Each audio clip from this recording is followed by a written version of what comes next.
রাষ্ট্রীয় নিরাপত্তা নির্দেশিকায় প্রধান বিচারপতি সহ বিচার বিভাগকে হেয় ও অসম্মান করায় সিনিয়র স্বরাষ্ট্র সচিব নাসিমুল গনিকে তলব করেছেন হাইকোর্ট। আগামী 18 মার্চ তাকে আদালতে হাজির হতে বলা হয়েছে।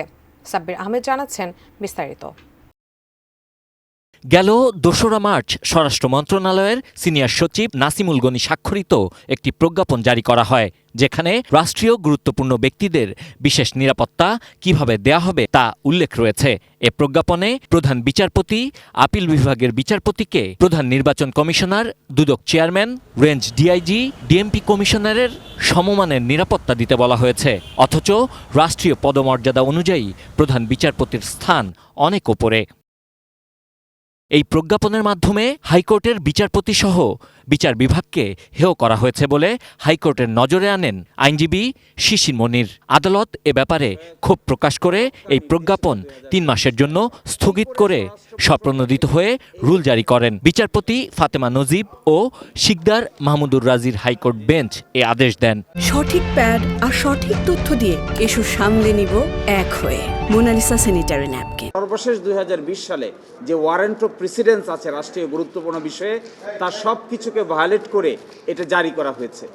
এই জন্যই এই গেজেট বা মেমো নোটিফিকেশনটাকে আমরা আদালতের নজরে নিয়ে এসেছি।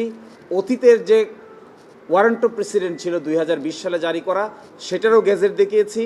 আপিল বিভাগে যে মামলাটি নিষ্পত্তি হয়েছে সেই রায়ের কথাও বলেছি, এবং সেই মামলার রিভিউ পিটিশন শুনানি আছে, যা 27/4/2025 শুনানির জন্য অপেক্ষমান আছে।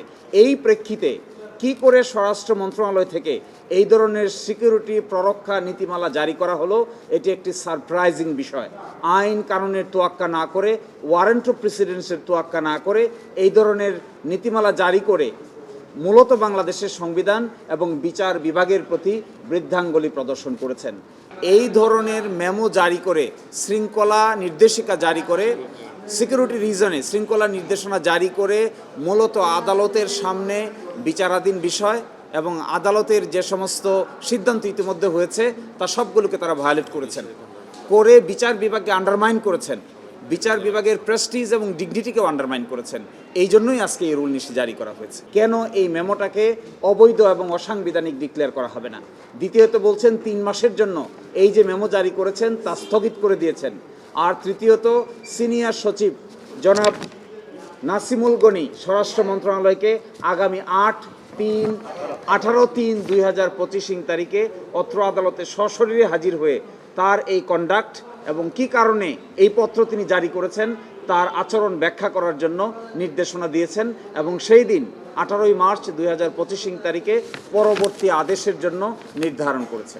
এ ব্যাপারে আদালত বলেন, এ অন্তর্বর্তী সরকার গঠনের পেছনে বিচার বিভাগের গুরুত্বপূর্ণ ভূমিকা থাকলেও এখন বিচার বিভাগকেই অবজ্ঞা করা হচ্ছে। কে মহামান্য রাষ্ট্রপতি হলেন, কে প্রধান বিচারপতি হলেন, তার সঙ্গে প্রটোকলের সম্পর্ক নাই। প্রটোকলের সম্পর্ক হলো যিনিই প্রধান বিচারপতি হবেন তিনিই প্রটোকল পাবেন, যিনিই মহামান্য রাষ্ট্রপতি হবেন তিনিই প্রটোকল পাবেন, যিনি হাইকোর্ট বিভাগের বিচারপতি হবেন তিনিই প্রটোকল পাবেন। কিন্তু যা এখানে করা হয়েছে তা এই পদগুলোর ডিগনিটিকে আন্ডারমাইন করা হয়েছে, এই পদগুলোর পদমর্যাদাটাকে আন্ডারমাইন করা হয়েছে। সেটাই আমি বলেছি, এটা রাষ্ট্রীয় মেকানিজমকে ডেস্ট্রয় করা হয়েছে। এটা সঠিক নয়। এটি যারা করছেন তাদের বিবেচনা প্রসূত কাজ তারা করতে পারেননি। যারা এই বিচার প্রক্রিয়ার সঙ্গে সম্পৃক্ত থাকেন তার মধ্যে সর্বোচ্চ ল অফিসার হলেন অ্যাটর্নি জেনারেল, তার সঙ্গেই সহকারী হিসেবে থাকেন অ্যাডিশনাল অ্যাটর্নি জেনারেলরা, নিম্ন আদালতের জেলা এবং দায়রা জজবৃন্দ এবং চিফ জুডিশিয়াল এবং মেট্রোপলিটন ম্যাজিস্ট্রেট বৃন্দ। তাদের সিকিউরিটির কোনো ব্যবস্থা না করে শুধু প্রশাসনিক ব্যবস্থায় যারা জড়িত তাদের সিকিউরিটির দিকেই তারা নজর দিয়েছেন। এই জন্য কোর্ট বলেছেন যে ইন দ্য মিন টাইম এটাকে তো স্টে করেছেন, কিন্তু এই সময়ের মধ্যে শুধু উল্লেখিত লোকদেরই সিকিউরিটি নয়, বিজ্ঞ attorney general, additional attorney general এবং জেলা দায়রা জজ এবং চিফ মেট্রোপলিটন এবং জুডিশিয়াল ম্যাজিস্ট্রেটদেরও নিরাপত্তা যেন একই হারে মেনটেন করা হয়। প্রজ্ঞাপনটি স্থগিত করার ফলে প্রধান বিচারপতি সহ হাইকোর্টের বিচারপতিরা আগের নিয়মেই নিরাপত্তা সুবিধা পাবেন। যারা এই বিচার প্রক্রিয়ার সঙ্গে সম্পৃক্ত থাকেন তার সাব্বির আহমেদ, এটিএন নিউজ, ঢাকা।